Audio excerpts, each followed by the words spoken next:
नमस्कार, मैं जितेंद्र चतुर्वेदी। दिल्ली के क्लासरूम घोटाले में मनीष सिसोदिया और सत्येंद्र जैन की मुश्किलें बढ़ गई हैं और ये नाहक नहीं कहा जा रहा है।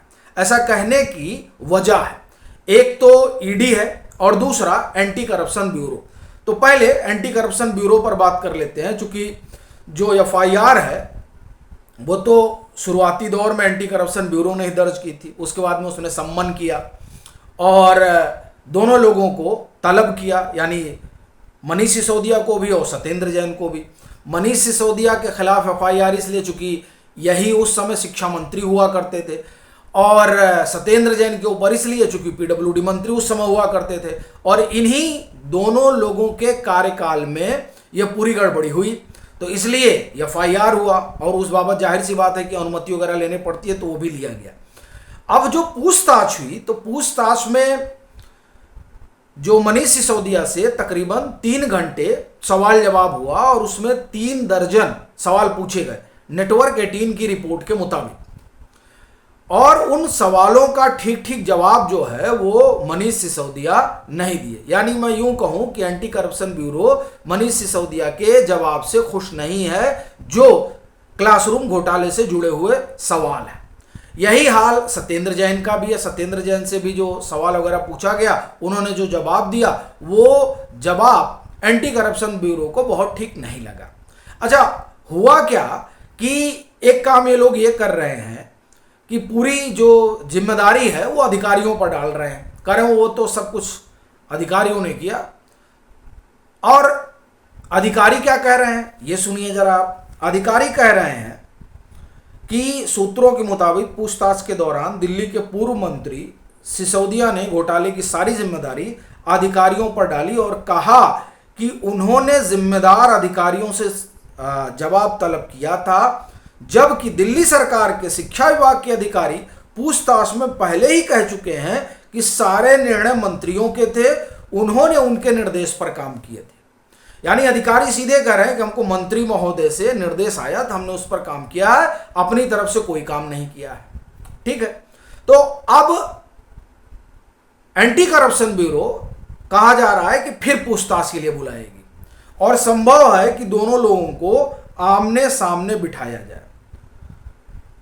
अब देखिए, एंटी करप्शन ब्यूरो दिल्ली सरकार के पूर्व मंत्री मनीष सिसोदिया और सत्येंद्र जैन के जवाब से संतुष्ट नहीं है। दोनों से फिर पूछताछ होगी और अब दोनों को आमने सामने बिठाकर पूछताछ हो सकती है। ये नेटवर्क 18 की रिपोर्ट है।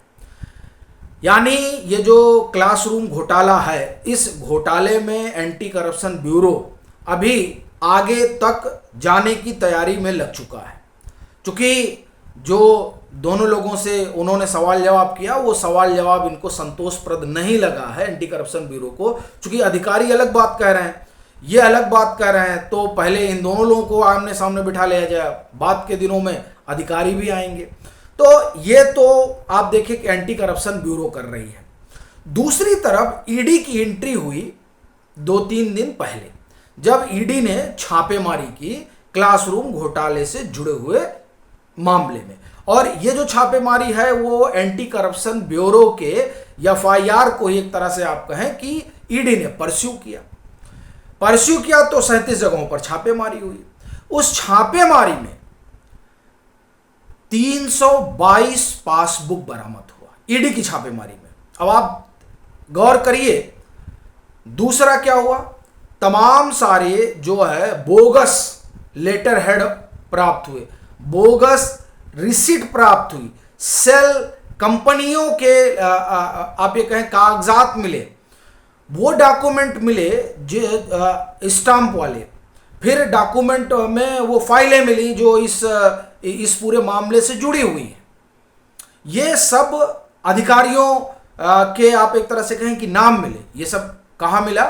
ये सब ईडी को मिला अपनी छापेमारी में। ईडी को ये भी मिला कि एक जो कंपनी है, उस कंपनी का ने जो भी कहा वो इन्होंने बड़े आराम से कर दिया। ईडी को यह भी कागजात मिले हैं कि 49.03% लागत बढ़ा दी गई। ये सारी चीजें ईडी को मिली हैं। अब आप देखिए कि ईडी जांच कर रही है। ये आप इसको इसी तरह से देखिए जैसे दिल्ली के शराब घोटाले में एक तरफ ईडी जांच कर रही थी, एक तरफ सीबीआई जांच कर रही थी। पहले जांच सीबीआई ने शुरू की और फिर उसको आगे परस्यू किया ईडी ने, और फिर दोनों ने अपनी सूचनाएं साझा की। यहां भी यही दिखाई दे रहा है कि एंटी करप्शन ब्यूरो पूछताछ कर रहा है, दूसरी तरफ जो इन्फोर्समेंट डायरेक्टरेट है यानी ईडी, वो छापेमारी कर रही है और दस्तावेज जुटा रही है।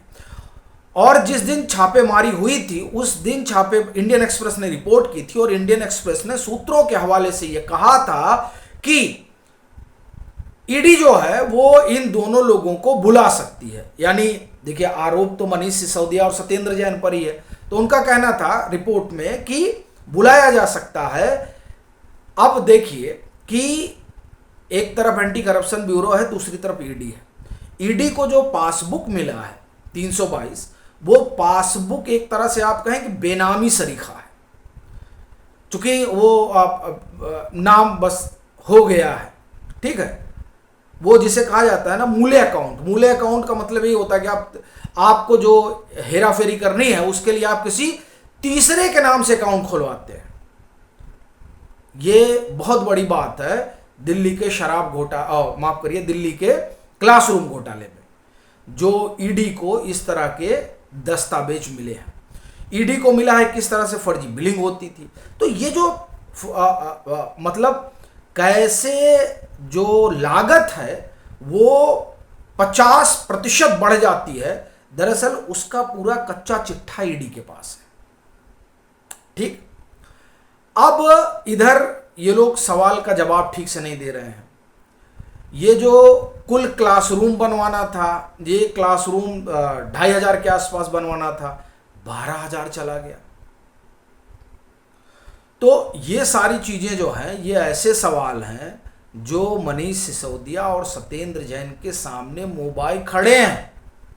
भाई ईडी जुटा रही है, एंटी करप्शन ब्यूरो पूछताछ कर लेगी, ईडी सम्मन करेगी, ईडी पूछेगी 322 खाते जो हैं ये कौन लोग हैं जो पासबुक में है, ये जो लेटर हेड है फर्जी किसका है, ठीक है।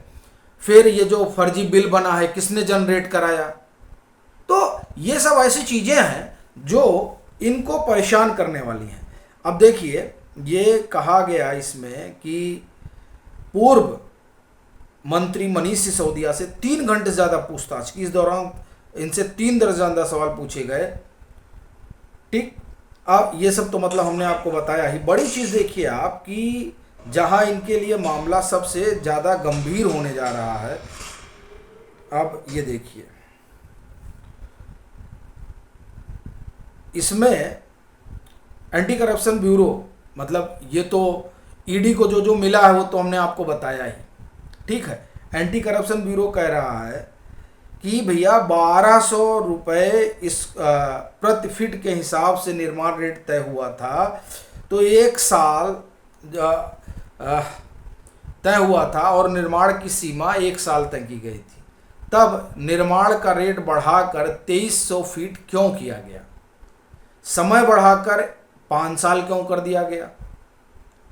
देखिए, ईडी के पास अपने दस्तावेज हैं जो हमने आपको बताए, एंटी करप्शन ब्यूरो के पास अपनी सूचना है, जिस सूचना के आधार पर वो इनसे जानना चाह रही है कि 1 साल में पूरा करना था, 1200 रुपया स्क्वायर 1200 रुपया प्रति फीट के हिसाब से खर्च होना था, यानी रेट तय हुआ था।